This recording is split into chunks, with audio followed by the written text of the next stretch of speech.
Assalamualaikum warahmatullahi wabarakatuh. Selamat datang di channel Tausiah Ustadz, tempat kita berbagi inspirasi dan ilmu seputar Islam. Semoga video ini membawa manfaat dan menjadi jalan kebaikan untuk kita semua. Bismillah. Yuk, kita mulai. Kan hati kita sadar, supaya saat muncul ujian itu, kita merasakan kesadaran bahwa oh ini jalan sukses saya. Allah kirimkan buat saya, bukan buat yang lain. La yukallifullahu nafsan illa usaha. Kalau kita lihat-lihat, masalah tiap orang kan beda-beda ya. Tapi intinya sama kan masalah. Intinya kepikiran juga kan? Ya kan?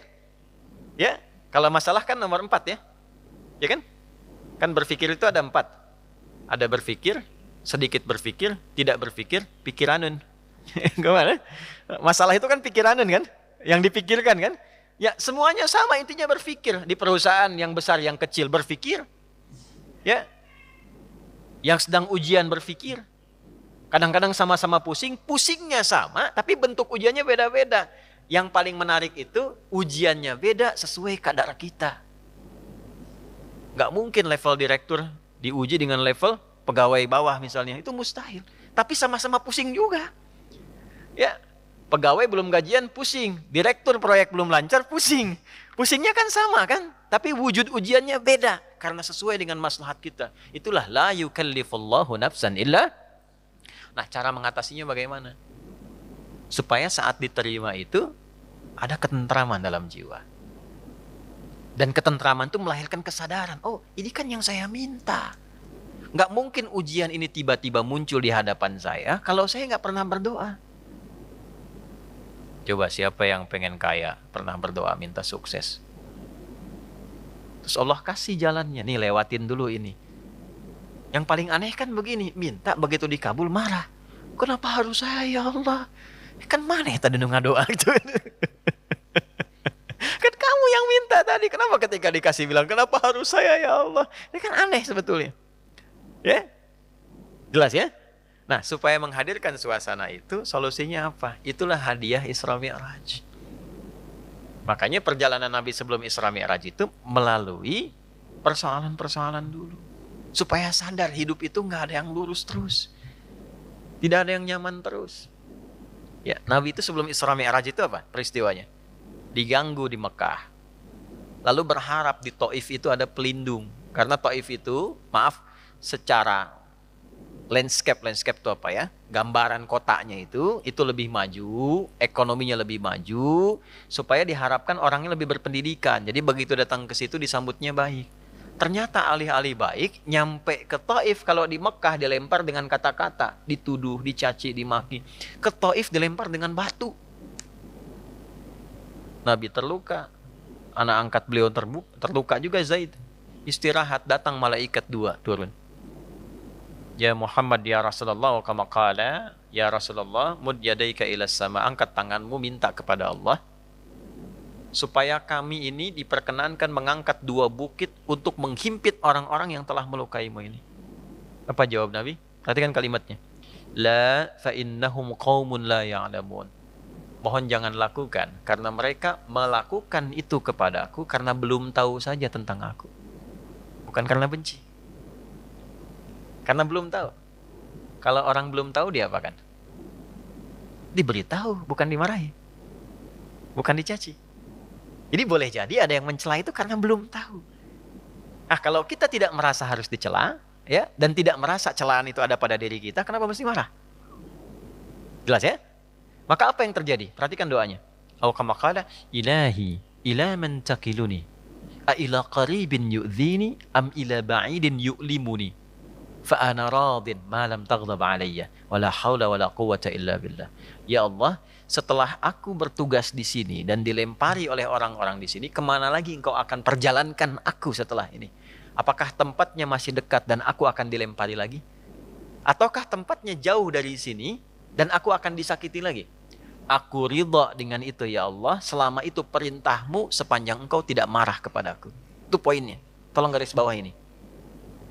Sepanjang engkau tidak marah kepadaku. Apapun yang kau perintahkan, aku kerjakan. Apakah tempatnya masih dekat atau jauh dan aku akan disakiti lagi? Dari situlah turun undangan Isra dan Mi'raj. Ternyata bukan cuma di bumi, diperjalankan langsung sampai dengan ke langit. Subhanalladzi asra bi'abdihi lailam minal masjidil haram ilal masjidil aqsa alladzi barakna haulah linuriyahu min ayatina innahu huwas sami'ul basir. Turunlah peristiwa Isra Mi'raj. Undangan itu turun. Asalnya dari situ.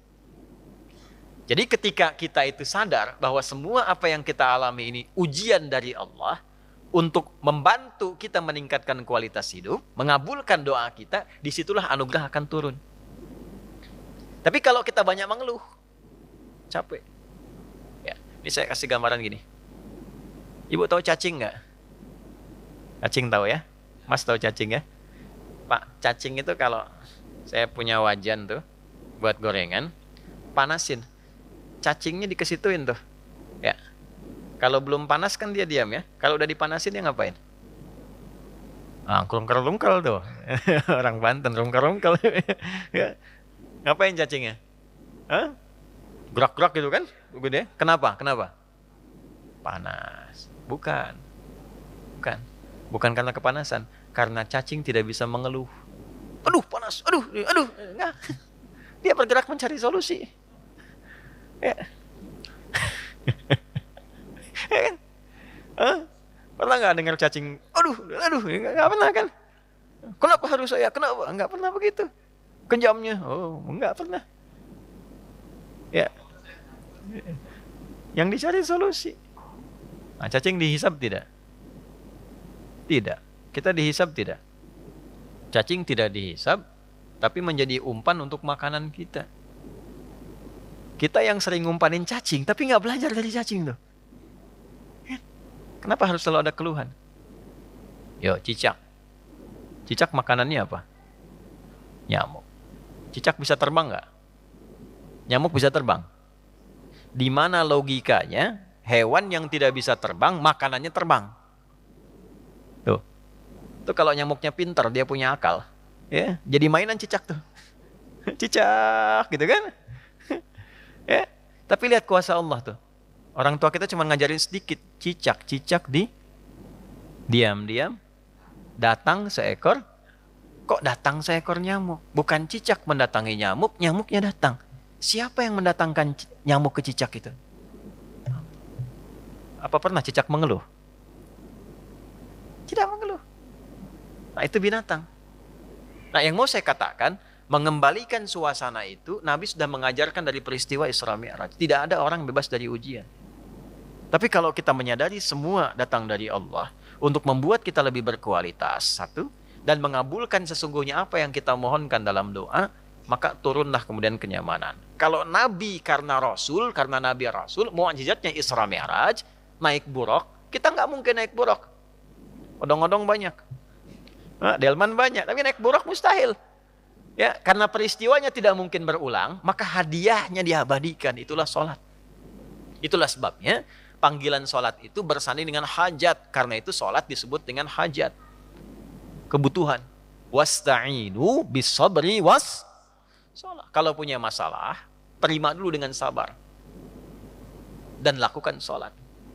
Nah, jadi asalnya sholat itu diperintahkan oleh Allah lewat Rasulullah untuk menyelesaikan semua masalah kehidupan kita. Makanya dulu orang-orang yang punya hajat, punya masalah, itu melakukan sholat. Nabi Zakaria punya masalah. Diuji dengan keturunan. Rambutnya sudah memutih, fisiknya sudah letih. Maaf, istrinya divonis monofos dan mandul. Secara medis gak mungkin punya keturunan. Maka apa yang diperintahkan oleh Allah? Diilhamkan sholat. Di Quran surah 3, ayat 38-39. Ya.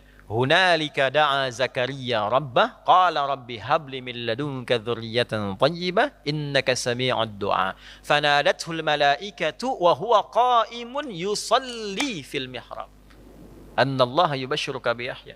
Setelah manusia mengatakan enggak mungkin kau punya keturunan, beliau salat. Dalam salatnya beliau memohon, ya Allah, semua memvonis aku tidak akan mungkin punya keturunan, maka aku menyebut namamu yang memberi tanpa punya batasan. Hab namanya. Dari Wahab. Ya Allah, saya minta darimu saja. Karena orang lain mengatakan gak mungkin. Saya minta darimu yang tidak punya batasan. Engkau pasti mendengar doa saya. Kalau yang pada maha mendengar juga tidak terkabulkan, kepada siapa lagi saya mesti meminta? Maka langsung turun jawaban. Padahal beliau itu masih berdiri dalam sholatnya, belum selesai sholatnya.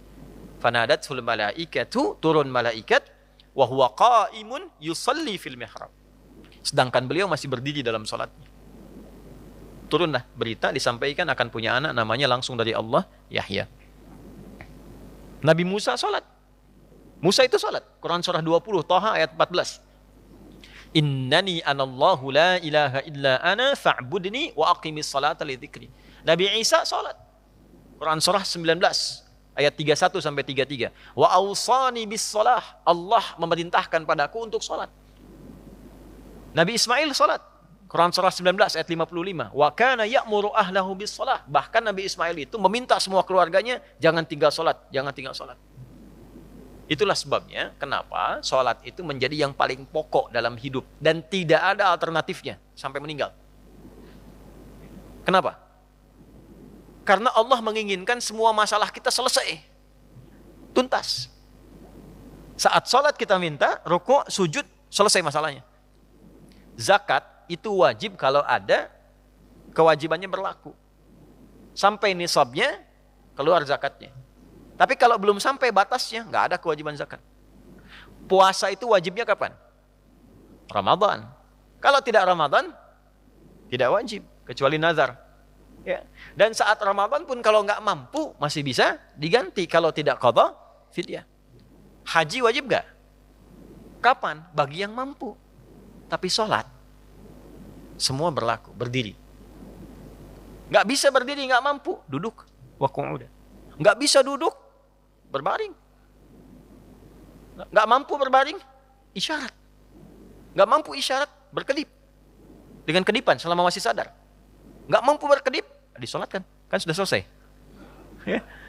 Ya, sampai titik akhir tuh. Ya, sampai titik.